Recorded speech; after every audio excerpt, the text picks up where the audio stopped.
Well, You graduated 2017. 2017. Yeah, I'm actually, I'm actually curious. Is this the full class? Yeah. 2, 4, 6. Okay, there's not many people. Interesting. The 7Ns are getting a bit smaller. Actually, no. This year is smaller, but next year I got 2 classes. Oh yeah, my dad told me about it. Well, so just a show of hands, just out of interest, how many of you want to go to university? Okay, that's a definite majority. And how many of you know where you want to go or what you want to study? Okay. So a couple of people still aren't sure. Okay, that's interesting.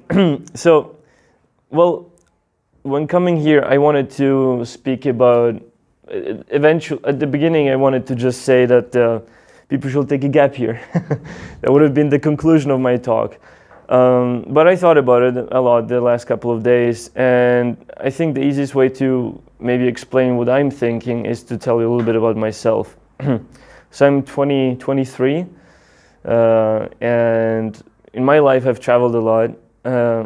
I was born in Ukraine, where I lived for 7.5 years.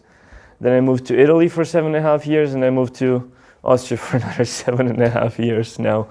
And the interesting part is that when I was 18, 19, finishing school, my idea was that I've seen enough of the world, I've traveled a lot, I've made many new friends multiple times, because every time you move, you lose people, you meet new people, it's a lot of work. It has some hardships. I mean, it has lots of benefits too, but I was always looking, at the things that I've already done, and I just wanted, my idea was I'd go study for 3 years, do my bachelor's as soon as possible, maybe work for a couple of years, and then eventually do my master's. But basically, my idea was to dig up, put some roots down, and just stay in one spot for a change. Well, I tried to do that, and it was an okay decision. I mean, the reasoning behind it was sound, I'd say, but I don't think it was the best decision.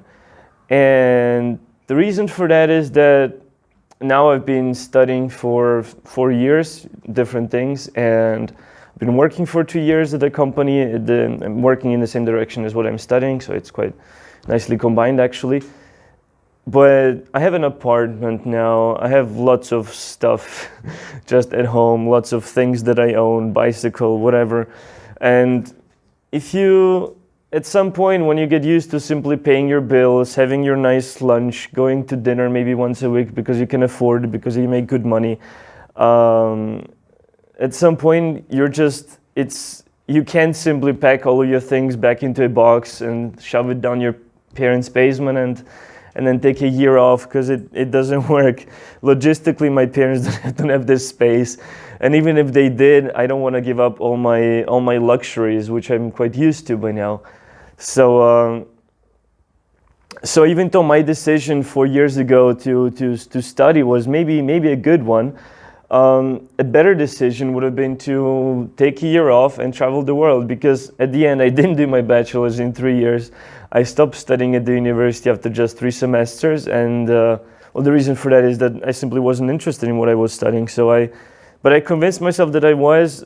I kind of made another mistake. I'll talk about the second mistake later. But the first mistake was I just wanted to finish it because I wanted to just be in one spot. I wanted to be right there. Well, here in Austria, actually, in Linz. And yeah, so at the end, I did break it up, and then I looked for other solutions.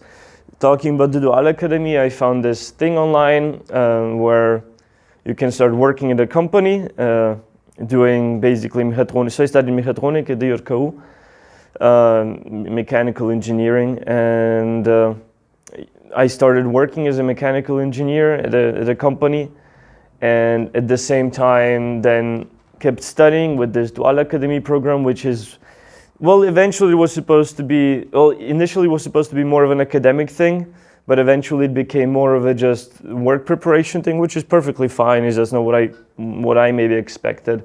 So I ended up meeting the Berufsschule in Austria, which is an interesting experience. For me, it was different because in my class everybody was at least 18 and everybody had the Matura, because that was a requirement to enter the course. So our people were maybe well, not maybe, they were definitely not the normal Berufsschule students, so we had a bit of an easier time maybe. But still, it wasn't particularly nice, in my opinion, going to teachers that treat you like a 15-year-old when you're 20.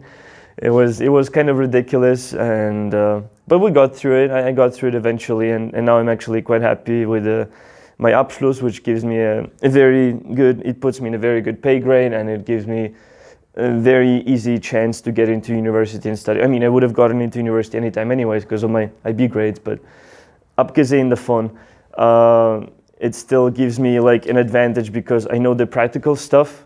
So if we study electronics or engineering, I already know how it practically works. So the mathematical part of university will be easier for me.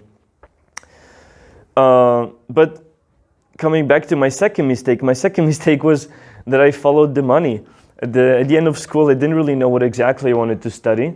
My parents are artists, and making a living as an artist isn't the easiest thing. So I wanted a stable job in a market where I knew that I'd always be wanted. So I did the most obvious thing. I talked to teacher. Actually, Mrs. Hetze gave me the idea to study mechatronics, among other things. Very bad advice, no.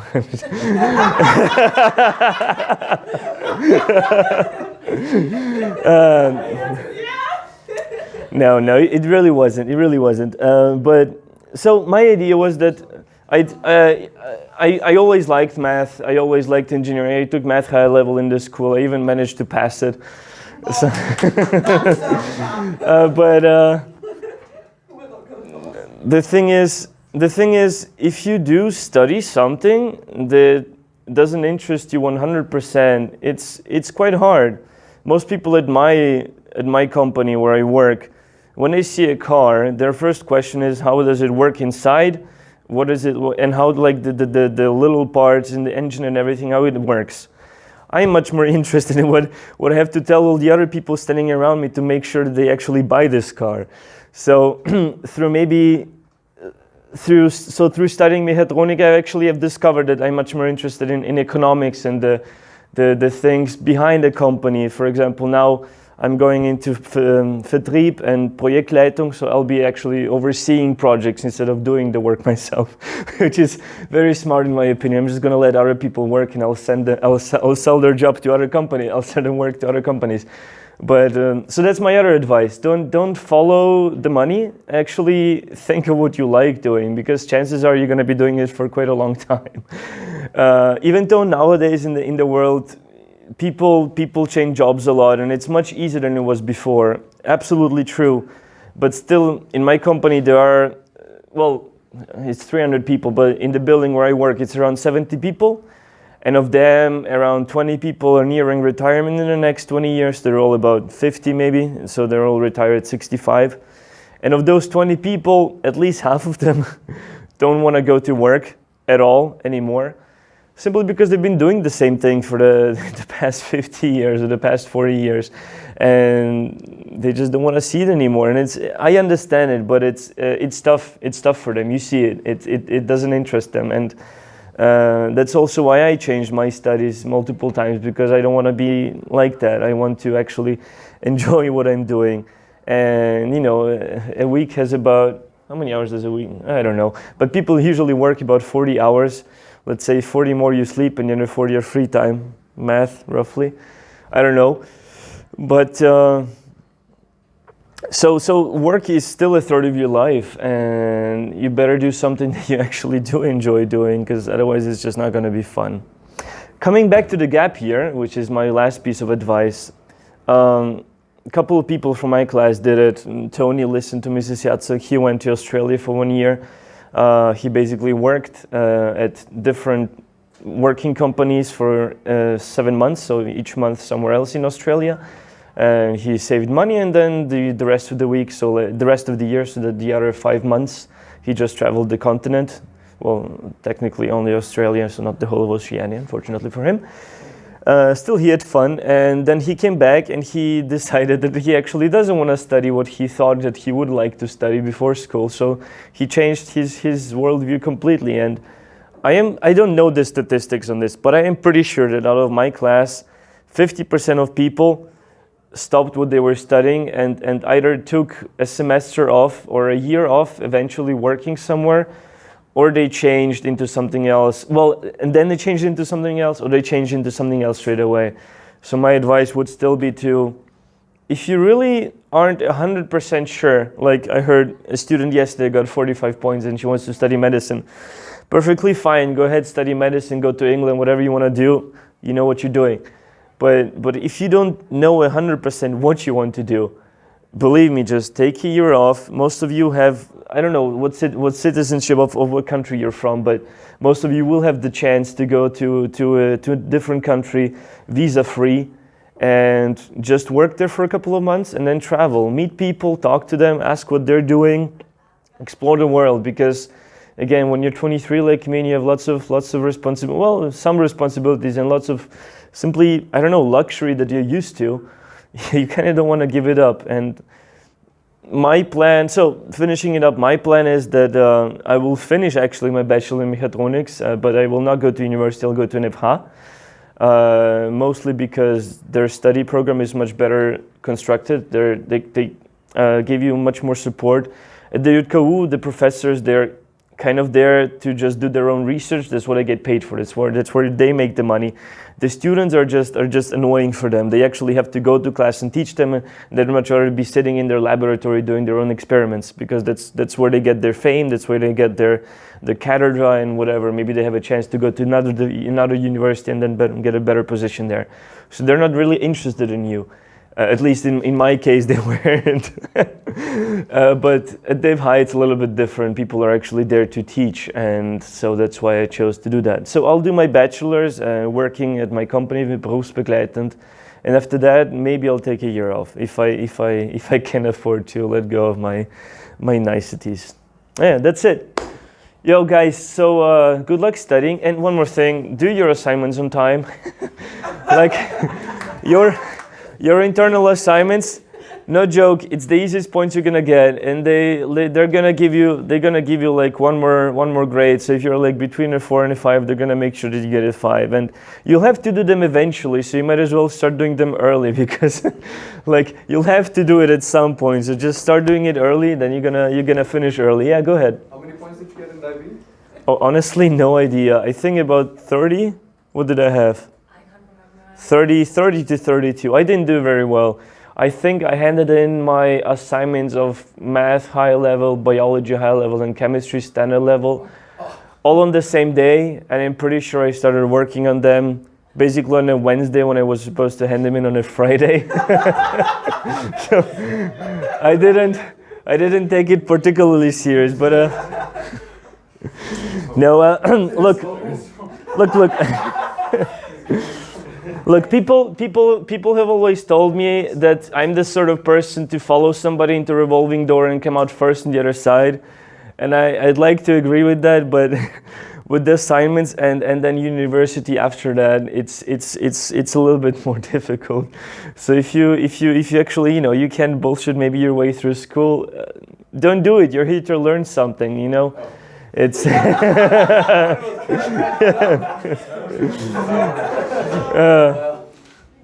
yeah, that's that. Any other questions? Yeah, go ahead. Like teachers always say, when you go to the LISA, once you go to like university, it's always a bit easier for us compared to other students, because the LISA is like, or like the IB's program. Yeah, it's kind of. Well, what I can tell you is that I have a guy in my company who I'm friends with. He's doing his doctorate right now in mechanical engineering, pretty much what I'm doing. And he's 33, 34. He looks like he's 50. Anyways,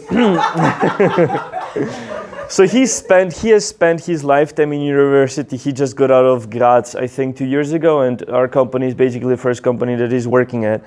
And very quickly he discovered that basically I can do his work, at least in analyzing. So I work in the Schweißabteilung. We get samples from different companies, mostly cars, mostly actually high-end cars. So Porsche, Ferrari, Tesla, KTM, I've seen all of it. I see it all the time. We get different car parts, mostly in the engines, so carburetors, we see a lot of that. and then I program robots that then weld the part together in a nice complicated way, and then I get it out of the robot, I cut it in little slices, then in German it's called einbetten, so you take like a probe, where you put the part down with the Schweißnaht, the welding seam, you put it down there, and then you put a bunch of plastic, and then you put it in a machine where it gets pressed and heated up.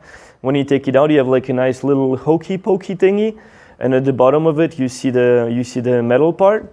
Then you go to like special instruments where you schleifen it. You take you elucidate it, and then it's perfectly flat, and there is like no types of scratches or anything on it. And then you look at it under the microscope and you try and analyze it. So that's what the guy's job is. And after about 3 months, I took over his job.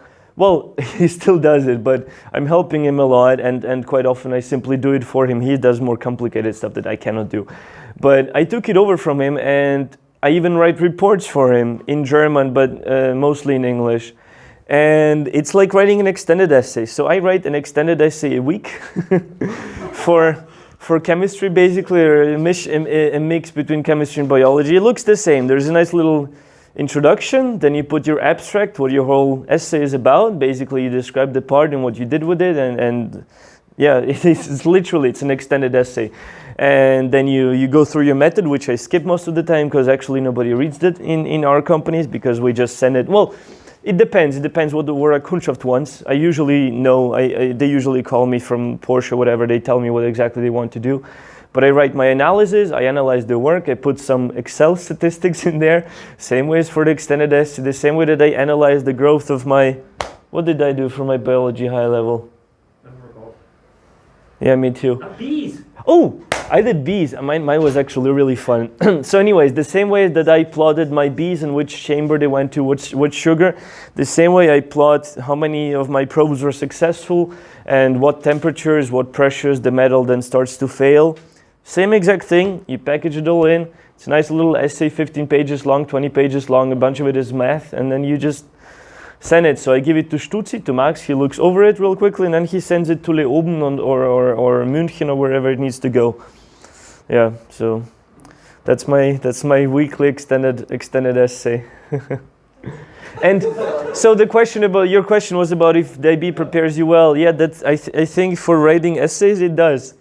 I ended up translating a bunch of documents for my company, so I'd get the technical stuff in German and I translate it into English, and then some people who speak very bad English then have the audacity to check my work.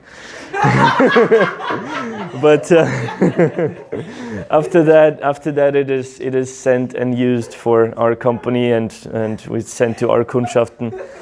Yeah, I don't know what they check it for, but they look over it. Yeah. I don't know. Any other questions? Go ahead. Did you do just the IB diploma also? I only did the IB. That was a mistake for me. I've made a few mistakes when I came to the school. So first of all, in Italy, when I was in Italy, I won. So in Italy works, you do 5 years of primary school, 3 years of middle school, and then 5 years of high school. And in middle school, I won a scholarship to the most prestigious technical school in my city of like 3 million people, or even 5 maybe. And I went there and I did 1 year there. I barely passed the first year.